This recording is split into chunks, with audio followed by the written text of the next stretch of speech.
Hey everyone, this is Lady Raven, the Wild Witch, and I'm here for the Witches Inn. I am so sorry that I was a little bit late, actually a lot late. I have a friend that was going through something and I was on the phone, and I always, I always put people first. So if somebody's going through something, definitely going to be my priority. So I apologize for that, but here we are. So hopefully I'm not going to screw this one up like I did the one last week. So let's dive in. And today we're going to talk about healing ceremonies. And the reason why we're talking about that right now is because we have asteroid Chiron is very active right now. And so this is one of the energies that Chiron brings. It's the wounded healer, right? So today what I want to talk about is what would you do to perform a healing ceremony? So there's a lot of tools I want to discuss, and there's a lot of ideas. So you can do a healing ceremony for somebody in two ways. You can do it on your altar and set up a separate little section for that. Or you can do it the way that I like to do it, which is set up a completely separate altar. So there's a few things you can use. I have a wooden one that I use that's over here. And then let me show you this is also something, if you don't have a separate altar somewhere, you can use a wooden tray. I bought this for $10 on the internet. This is one of those like little beach tables, and I just put my altar cloth over it, and voila, you got a temporary altar that once you're done, it folds up real nice and neat, that you can create all kinds of different ceremonies on. So this is the way that I would recommend doing it. This is the way that I do it. So when I'm starting building a healing ceremony altar, first thing I'm going to do is think about what is the color focus that I'm going to use, right? So it depends on, oh, thank you, John. Good to see you. So it's going to be depending on what type of healing ceremony are you going to do. So first of all, you're looking generally at, are you doing a physical healing, an emotional healing, a spiritual healing, a mental healing? All of those things require different things. So you're going to pick up different colors, right? They're going to be basically the color of your altar. Why is color important when setting up a healing altar? Because color exists in different vibrational wavelengths. If you go online and you can look at any optics pictures of the wavelengths of light, you're going to see that each one of them vibrate at a different vibration. And so what happens is a particular color is going to help you to get to the vibration that you need in order to perform that work. So this is why color is important. So for me, primarily, I use green for physical healing altar. I'll use either blue or pink for an emotional healing altar. Generally white for a spiritual healing altar, and generally yellow for any kind of mental healing altar. So that's what you're going to decide on. So then once you have the color set up of your altar, you're going to go ahead and decide what type of ceremony are you going to have, and make sure you have the tools for that. So generally, if you're doing it for another person, you want to have a picture of them, or you want to have anything of theirs that's going to represent them at the center of your altar.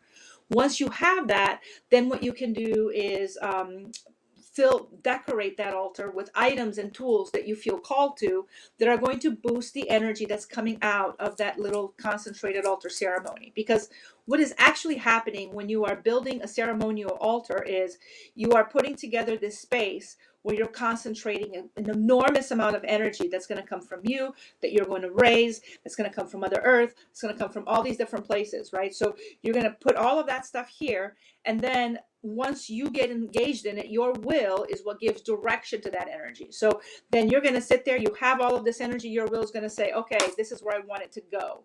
And so when you have the name of the person, I generally like to get their name, full name, and their birth date. And in terms of full name, the full name that they have now, right? Not just, hey, Angelique, good to see you. Yes, I love altar work too. So you're going to get their full name, not just the name that they're going by now, but you're going to have the full thing is what you want. Some people actually will use their birth name, the person's birth name. So if somebody that got married and they want to do it to their birth name, that's fine. But you can I try to stick with the name that is right now, current. So that's the first thing that you're going to have. So then decide what kind of ceremony you're going to do. Is it going to be a candle ceremony? Is it going to be grid work? Is it going to be a smoking ceremony? Is it going to be some type of craft that you're going to create in ceremony to bring to that person so they can keep it on themselves while they're doing their healing? So there's different types of healing ceremonies that you can choose from. So once you have all of that done, you are going to set everything up, and then you're going to create your sacred space around that altar and perform the ceremony as it is. So the one thing I want to talk about now is the difference between a ceremony and a spell, right? So a spell is generally something that you're going to cast on your very own altar, and it's going to be a kind of think of it as a snapshot moment in time, where you're saying, I'm taking this moment here and I'm creating this small change that I want to send the vibrational energy to happen. And you do a candle, or you do crystals, or whatever you're going to do, and that is it. That is all you're doing. When you are doing a ceremony, you are building the entire ceremony around what you want to do. It's not just a spell, it's more than that, from beginning to end. And so this is why I recommend, when you're doing a ceremony, to have a separate altar for a ceremony, because that's a good distinction for you. Also, make sure that you plan ahead what you're doing. You're going to have to prepare ingredients. It's not going to be a quick, like, grab a candle and go kind of a situation. So when you are working with ceremony, you want to make sure that it's a more complete process. And because of that, a ceremony altar generally is left up for a while so that all that energy can kind of soak in and do its thing. So those are important things for a ceremony altar versus a spell altar.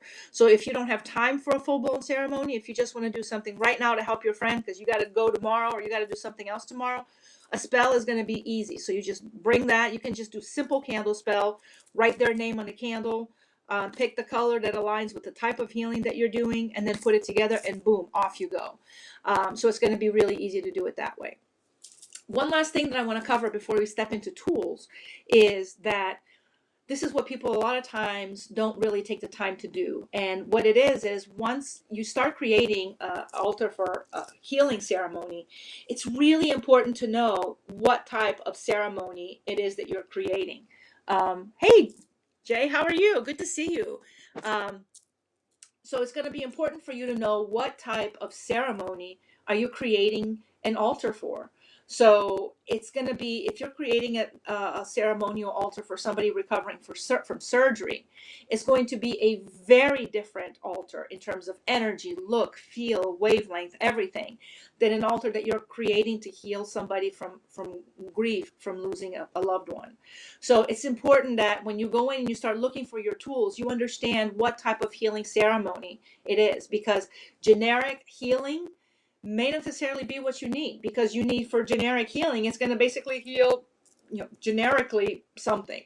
You want to have most effect when you focus the energy and have tools that are going to help you with that particular goal. So a lot of times I don't use a broad term for things in terms of healing. I just want to do healing, or I just want to do abundance.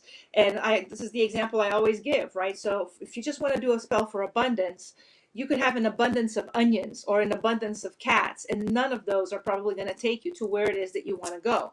So being specific on what it is that you're looking for is very, very, very important. So you may be specific on that. You don't have to be specific on how to get there. Let the universe do that part. Tell the universe, this is the final end result I'm looking for. My friend lost their parent and they're sad, and I want them to feel better. This is what I'm hoping for. And then tell the universe, do whatever you need to do to get me to that specific goal. So if you say, I'm looking for healing for this person, and you just throw that out there as a general thing, sure, they may have, have heartbroken right now, but they may also have a cold, or they may be also feeling mentally taxed at work.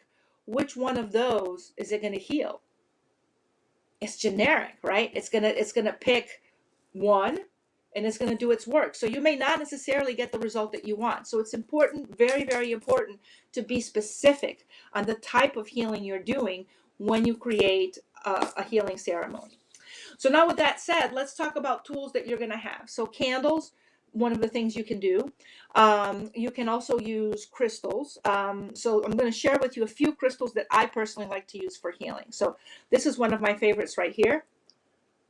This is an epidote quartz. This is going to be great. It's called also an earth healer.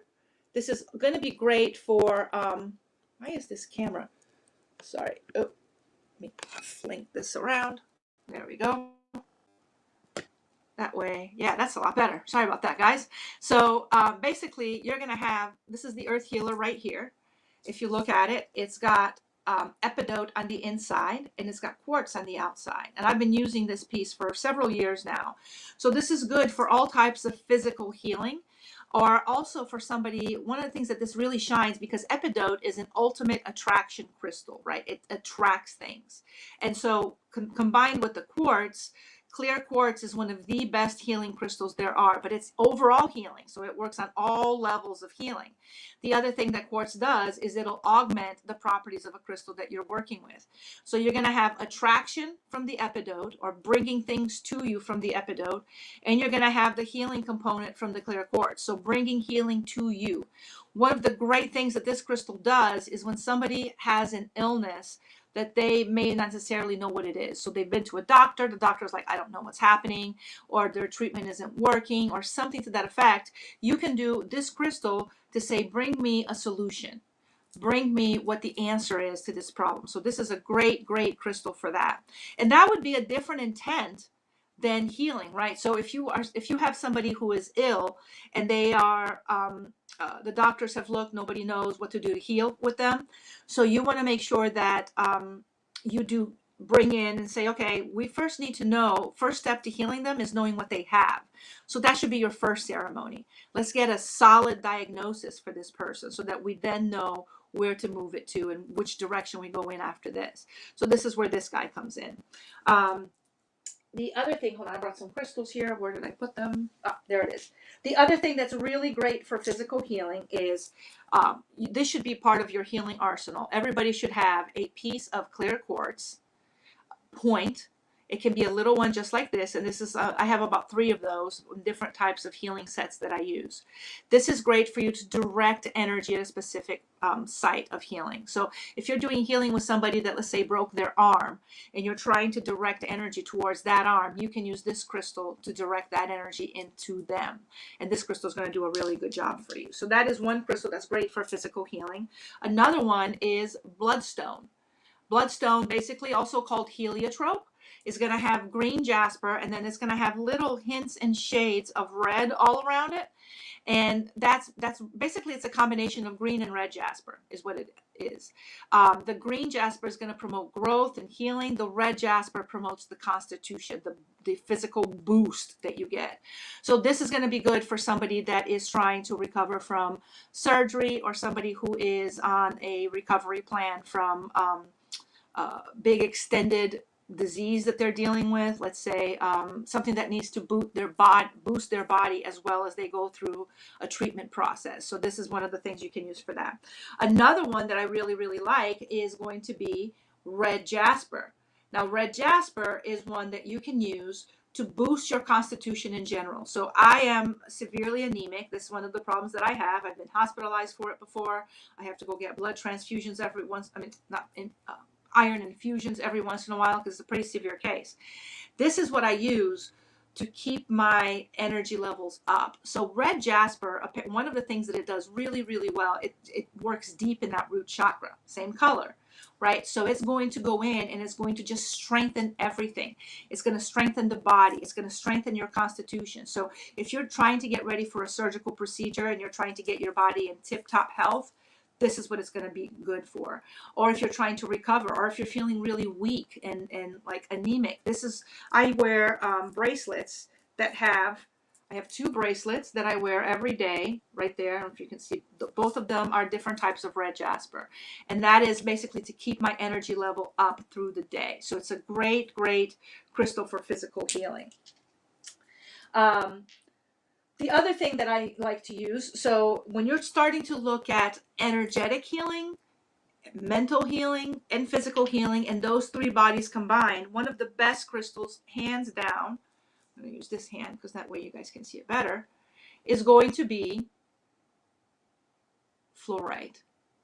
And fluorite, it works deep in the auric system. So it goes deep inside of your aura.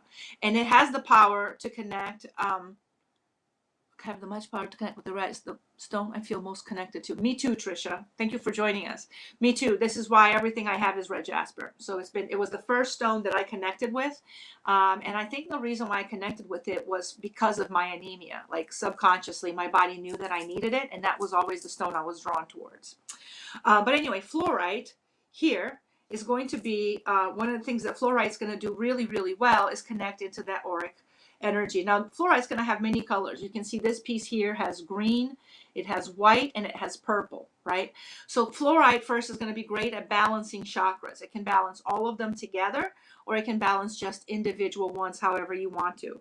So a crystal like this, the green is going to connect you to physical energy, heart chakra, Mother Earth, that kind of stuff. The purple is going to connect you, and white is going to connect you with spiritual energy. So it's going to connect you with your higher self, with your spirit guides, connect you with like your sixth sense, your third eye, all of that.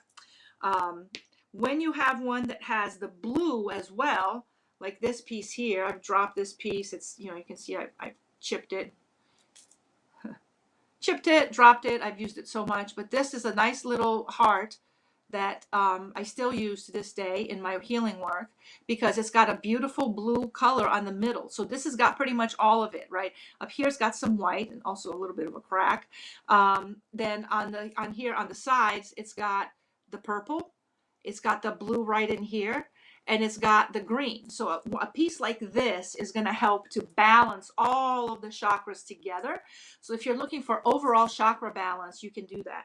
And here's the big thing, like a lot of people, you can see this little guy here has been through the ringer, poor guy, because I'm not the most delicate person in the world. So this has been dropped several times, but he's been used. And what I find interesting is a lot of times when people have a tool like this that they drop and it cracks and it breaks, they're like, oh, this is no good anymore. And that is the furthest thing from the truth, right? Because this is, once you connect with this crystal and the spirit that lives within this crystal, you can still connect with it regardless of what happened to it. So the fact that it has a chip down here may not be as pretty as it was before. And the fact that it's got this big crack over here, it doesn't matter. It still does the work the way that it's supposed to do. I've had crystals that have broken in half, and I still use them that way. And what I found is after they broke in half, there was a reason for that breakage. And now they're meant to work as a pair. One of them will be doing one thing while the other one is doing something else. So it's really, really interesting the way that these crystals do that. So this would be another one for all of that. Ones that I enjoy working with for, let's see, where's my... So ones that I enjoy working with for mental and spiritual healing. First of all, spiritual healing is going to be clear quartz, one of the best crystals for spiritual healing there is. I like to use the ones that have, like, I don't know if you can see it. Maybe it's a little too bright. Let me see if I can do this. I don't know if you guys can see it. This has got some spirit quartz on it right there. And so this is going to be something that's going to be great for you to use for spiritual healing. Clear quartz is a great healing crystal, overall healing. The fact that it's white, it works really well in the upper chakras, especially the crown chakra. So something like this is if you're trying to heal the relationship between you and your higher self, this is going to be very helpful. Here's another one in the quartz family. Oops, use this hand here. That is going to be helpful. This is citrine. And this is going to be very, very helpful in, let me see if I can turn one of these lights off and maybe it'll be better. I don't know if you guys can still see it. Maybe a little bit better, not that much. But this is a piece of citrine. Citrine is another one. When you pair citrine up with, where's my quartz point?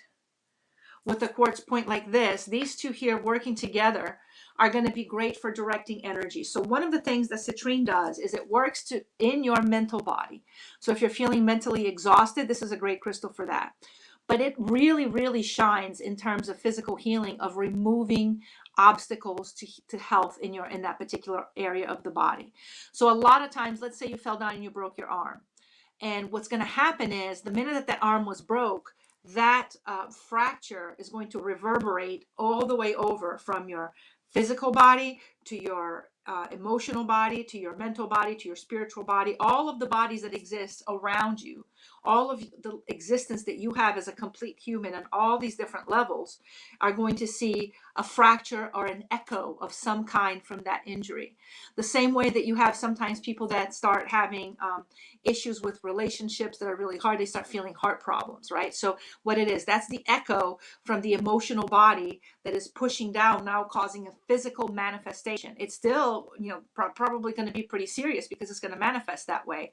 But when you have something that happens to one of your bodies, it doesn't mean that it stays just in that body. There's always a reverberating effect that happens within all of the bodies. And this is a lot of times can cause us to be out of balance, can cause us to just not be where we need to be, many different things that it can cause. So one of the things that I like about citrine is it's a purification crystal. So when it goes into an area, for example, I had to have wrist surgery. So I use citrine on it every day. I would just take a piece of citrine and I would rub on that area until I was fully recovered from it.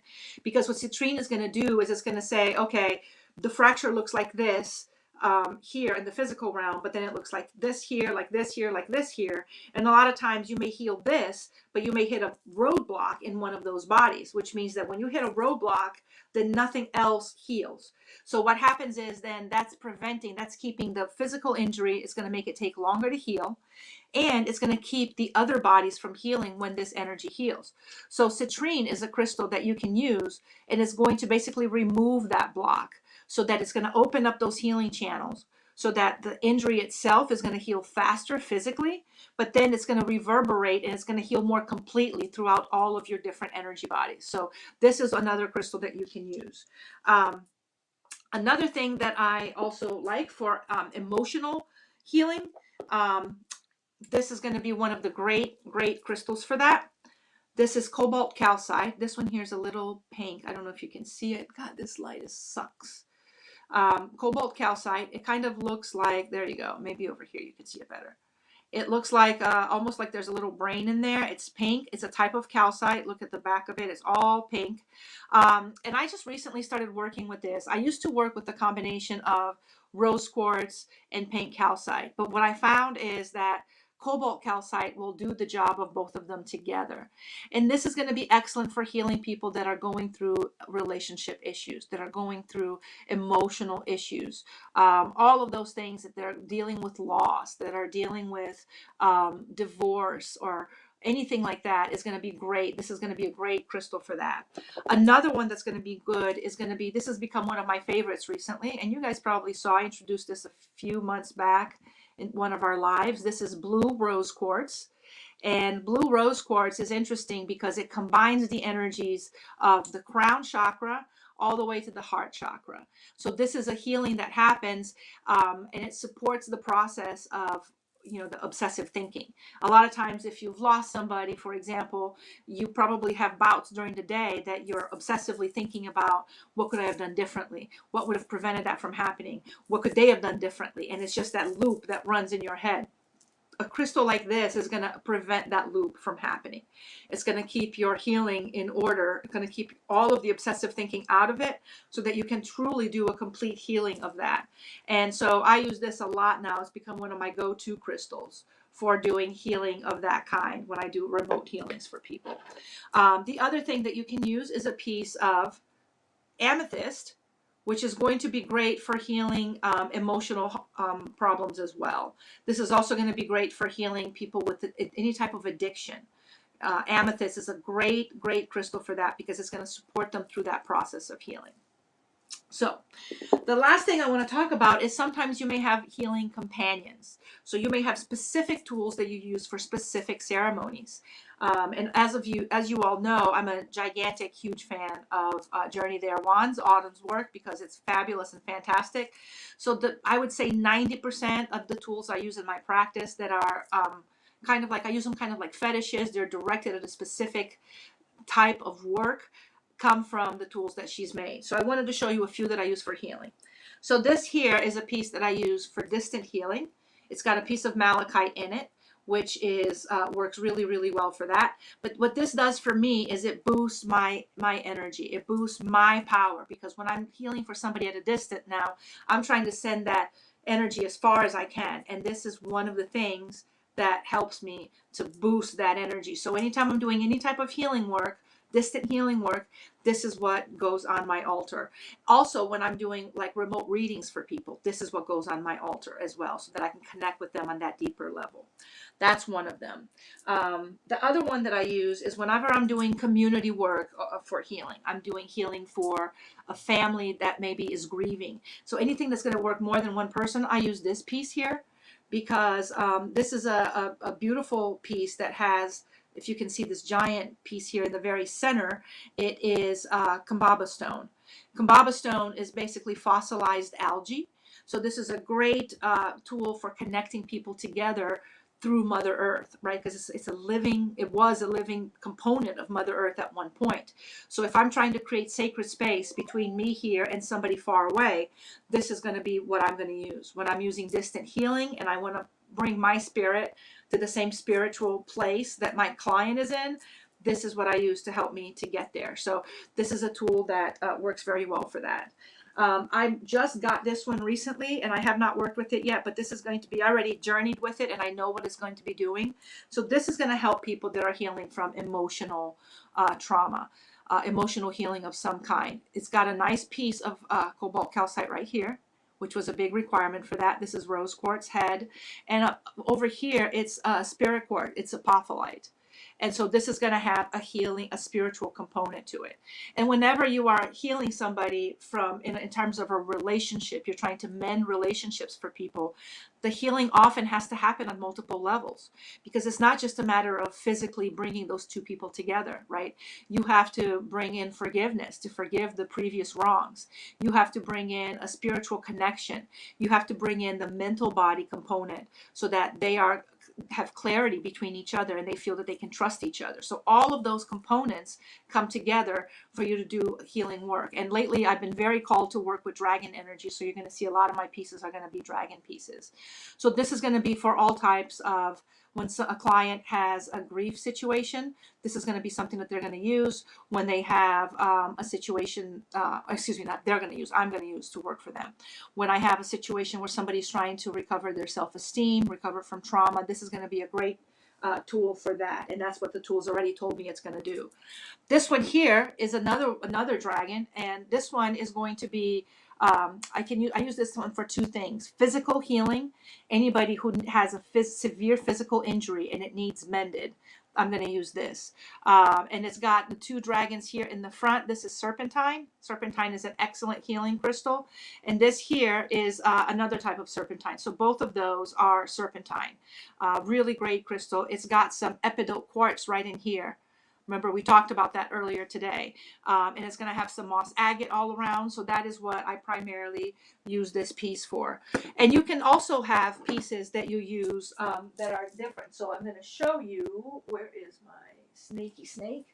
I also want to show you, you can have pieces that are in the shapes of animals. So for example, I use this little guy here because I call on the totem of the buffalo for abundance. Whenever I do abundance, this is who it is.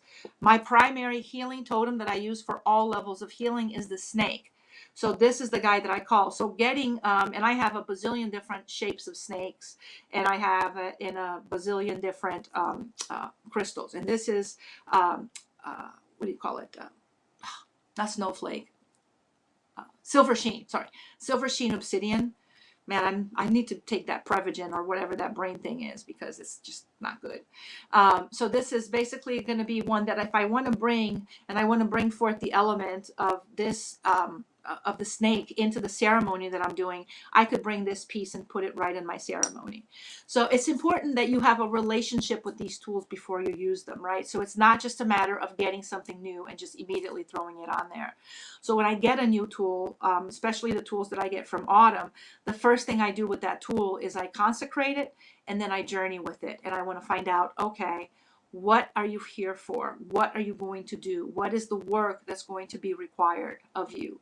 And then what are you going to help me with? And then that tool is going to tell me. It's going to say, hey, I'm going to do this. This is what's going to happen. This is what we're going to work on together. And what you'll find that happens is over time, you start using that tool for that. And then maybe 2-3 years into it, you're like, well, this is not really feeling like the right thing anymore. So what do you do at that point is you journey to that tool again and you say, hey, has things changed? Just doesn't feel in line anymore. And they're going to say, probably, yes, it's changed. So now we're going to work together on this instead of that. So when you get a tool like this, it's going to evolve with your practice. The important thing also is when you have a dedicated tool, so you have a dedicated healing tool, then that tool goes in a box and it's separate and it's only used for that type of work. So when you collect these tools together, you talk to them, you say, are you willing to work with me? And they are, you start putting them together in individual boxes of little kits and sets of things that you would use for healing, for manifestation, for protection. There's going to be a whole different number of things that you can use differently. And so this is one of the ways that the tools can also help you as you move through your practice. And I went way over today and I apologize for that, guys. One last tool that I want to talk about that I didn't talk about is, you guys will probably recognize this from a couple of lives ago. This is prehenite and epidote. Epidote, once again, is going to bring that abundance, and it's also going to bring the solutions, great healing solutions to the problem that you may be having. And prehenite is a fantastic healing crystal. It works in the heart chakra, and it can be used for both physical and emotional healing. So this is, I have a few more pieces like this at the shop, but I love, love, love this for both abundance and for manifestation. So when I use it for manifestation, I basically put the intent in it that I want attraction, and I want this that's going to be for my highest good and for the highest good of those around me. And this is when I use this piece here. So it's going to be something like, it's not just for me, and I don't want it to be detriment to another person. So this is one of the pieces that will help me to kind of stay on track on where it is that I need to do. So that is all that I have. Let me look at the comments. Thank you. This is wonderful information. You're very welcome. I have never thought of sorting things into kits. I do that for certain things. And it's because once you ask, like I've asked this guy here what he's going to do with me, right? And he's already answered. I'm not going to pull this guy to do, let's say, a more money ceremony. That is not what he does, right? He does specifically manifestation. And money just by itself is a type of manifestation, but this is going to be for big manifestation and for big attraction. So this is for when I'm starting a new project. This is when I'm in oh crap mode, where something happened, I need to pull myself out of it. So you want to have tools. When you connect with the tool, if the tool tells you, this is what I'm going to be doing for you, this and only this, then the tool will tell you what it's doing, and then you're going to use it for that purpose. You're not going to pull it in for something else. So for example, this tool right here, this guy here is something that will do moon energy. So anytime I'm bringing in moon energy to a ceremony, this guy says, yes, bring me in. It's moon energy. And it almost looks like the moon here at the center. Like if you look at the center, it's a new moon. If you look around it, it's a full moon. But this is all about bringing moon energy and focusing it in the work that I'm doing. So whatever the ceremony is, as long as I'm drawing on moon energy, this guy will allow itself to be used for that. So a lot of times different tools will have preferences. If they don't have preferences, if they say just, use me for whatever, then you don't need to set them aside. But a lot of times your most powerful tools, especially when you're looking at tools like this, bigger tools, they are going to be there for a specific purpose, and that is what you're going to use them for. I hope that makes sense. And I went way over my time. So I apologize for that, guys. We are at like 30, almost 35 minutes. But I thank you so much for everyone who joined us, everyone who stopped in today. And I will see you all tomorrow in our live. And on Wednesday, I will see you all on our ceremony that we're doing on the 20th. All right. Take care, guys. Bye-bye.